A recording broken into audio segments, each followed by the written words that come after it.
Oke, assalamualaikum warahmatullahi wabarakatuh. Perkenalkan nama saya adalah Fauzan Hakim. Saya dari kelas 2D. Sehingga saya ingin menjawab dua pertanyaan dari tugas hukum internasional. Yang pertama adalah apakah GAM bisa digolongkan sebagai belligerent? Uh, yang harus kita ketahui pertama adalah GAM merupakan singkatan dari Gerakan Aceh Merdeka, yaitu kelompok separatis dari Aceh yang melakukan pemberontakan dan kekerasan untuk mencapai tujuan politik mereka. Namun pada tahun 2005, GAM dan pemerintah Indonesia menandatangani kesepakatan perdamaian dan GAM sepakat untuk membubarkan diri sebagai organisasi militer. Lalu dalam konteks hukum internasional, istilah belligerent mengacu kepada kelompok yang terlibat dalam konflik bersenjata dengan pemerintah atau negara lain dan diakui sebagai entitas yang berhak mendapatkan perlindungan dan hak-hak tertentu. Namun ketentuan hukum internasional ini tidak berlaku lagi setelah GAM dan pemerintah Indonesia menandatangani kesepakatan perdamaian dan GAM membubarkan diri sebagai organisasi militer. Oleh karena itu, GAM tidak bisa lagi digolongkan sebagai belligerent pada saat ini. Lalu dari perjanjian tersebut muncul kesepakatan otonomi khusus di Aceh antara pemerintah Indonesia dengan GAM untuk mencapai perdamaian melalui kesepakatan Helsinki. GAM setuju meletakkan senjata dan memberhentikan tujuan untuk melepaskan Aceh dari Indonesia, memberhentikan tuntutannya untuk melepas Aceh dari Indonesia. Namun hasil kesepakatan ini dikukuhkan dalam Undang-Undang Nomor 11 tahun 2006 tentang pemerintahan Aceh, yaitu kesepakatannya terdapat 6 bagian. Yang pertama menyangkut kesepakatan tentang penyelenggara pemerintah di Aceh, tentang hak asasi manusia, tentang amnesti dan reintegrasi GAM ke dalam masyarakat, tentang pengaturan Aceh, tentang pengaturan keamanan, tentang pembentukan misi monitoring Aceh, tentang penyelesaian perselisihan. Dalam kesepakatan Helsinki itu sendiri terdapat 71 butir diantaranya, yaitu Aceh diberi wewenang melaksanakan kewenangan pada semua sektor publik, keamanan nasional, hal ihwal moneter dan fisikal, kekuasaan, kehakiman dan kebebasan beragama. Selama 14 tahun kesepakatan Helsinki berjalan, belum keseluruhan pasal di dalamnya dapat dilaksanakan. Di antaranya poin 14,5 yang menyatakan semua kejahatan sipil yang dilakukan aparat militer di Aceh akan diadili dalam pengadilan disiplin di Aceh. Selain itu, Malik Mahmud, Wali Nangroe Aceh Darussalam, juga mengatakan bahwa masih ada satu poin yang belum dipenuhi oleh pemerintahan pusat. Poin tersebut adalah terkait lambang dan bendera Aceh. Selain itu, pihak GAM juga mempertanyakan terkait pembagian tanah pada pemerintahan pusat RI. Pihak GAM berharap agar butir-butir yang masih belum tercapai tersebut agar dapat diselesaikan. Sejak kesepakatan Helsinki terlaksana 15 Agustus 2005, Wali Nangroe Aceh Darussalam Malik Mahmud masih berharap agar pemerintah pusat segera menuntaskan semua butir perjanjian yang ada di dalam kesepakatan tersebut. Malik Mahmud menegaskan bahwa saat ini salah satu butir yang masih belum bisa juga terlaksana adalah terkait lambang bendera Aceh tadi. Hal itu juga bisa memicu para mahasiswa untuk melakukan demonstrasi. Mereka menuntut kepastian serta kesepakatan Helsinki terkait masalah bendera itu.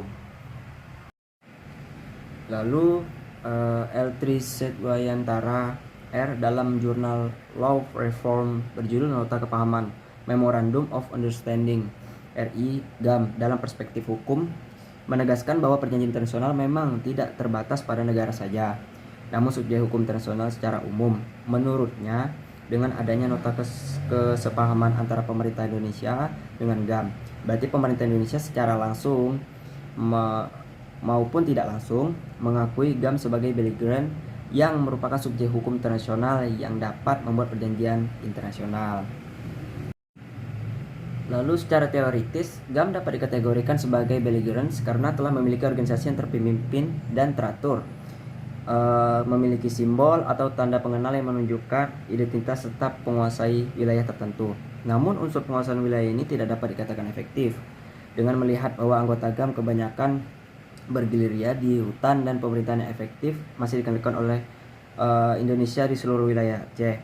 Kriteria tersebut meskipun telah terpenuhi, tetapi sebenarnya belum cukup untuk memberikan status belligerent kepada GAM karena masih memerlukan pengakuan dari subjek hukum internasional baik secara diam-diam maupun secara tegas.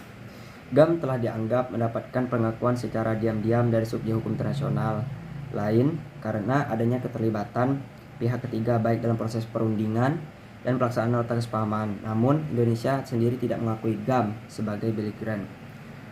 Hal lain yang dapat digunakan untuk memastikan bahwa nota kesepahaman itu bukanlah perjanjian internasional adalah apakah Indonesia meratifikasi nota kesepahaman tersebut.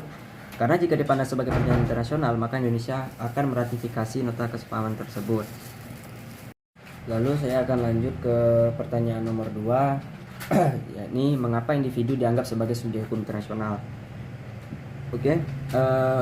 Individu merupakan subjek hukum internasional berdasarkan pendapat dari Hans Kelsen karena memiliki kapasitas aktif maupun pasif.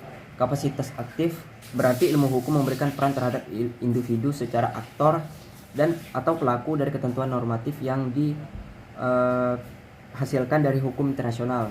Sedangkan kapasitas pasif berarti individu atau kelompok individu merupakan sasaran atau target dari ketentuan hukum internasional ini, dan juga posisi individu juga sebagai korban dari pelanggaran ketentuan normatif yang ada. Jadi yang mendasari bahwa individu menjadi salah satu subjek hukum internasional adalah karena memiliki kapasitas aktif maupun pasif. Perkembangan individu sebagai subjek hukum internasional mengalami perkembangan yang signifikan, dimulai dengan pertentangan apakah hanya negara dan hanya individu yang jadi subjek hukum internasional. Kedudukan individu sebagai subjek hukum internasional semakin tidak dapat juga diabaikan. Hal ini dapat dilihat dari beberapa kasus seperti Danzig Railway Official Case, seperti kasus genosida dan kejahatan terhadap kemanusiaan di Nuremberg, Tokyo, Rwanda, Yugoslavia, Timur Kamboja, lalu kasus kontrak de Sanchez dan lain sebagainya. Dalam konteks pelaksanaan kedudukan individu sebagai subjek hukum internasional, maka akibat hukum yang timbul bahwa individu dapat dimintai pertanggungjawaban sebagai individu dan dalam konteks individu sebagai atasan dan komandan. Lalu individu dapat juga dianggap sebagai subjek hukum internasional karena ada juga perkembangan dalam hukum internasional yang mengakui hak asasi manusia sebagai norma dasar dalam hubungan internasional. Hal ini tercermin dalam instrumen-instrumen internasional seperti Konvensi Jenewa tahun 1949 dan Konvensi tentang Hak Asasi Manusia Internasional tahun 1966.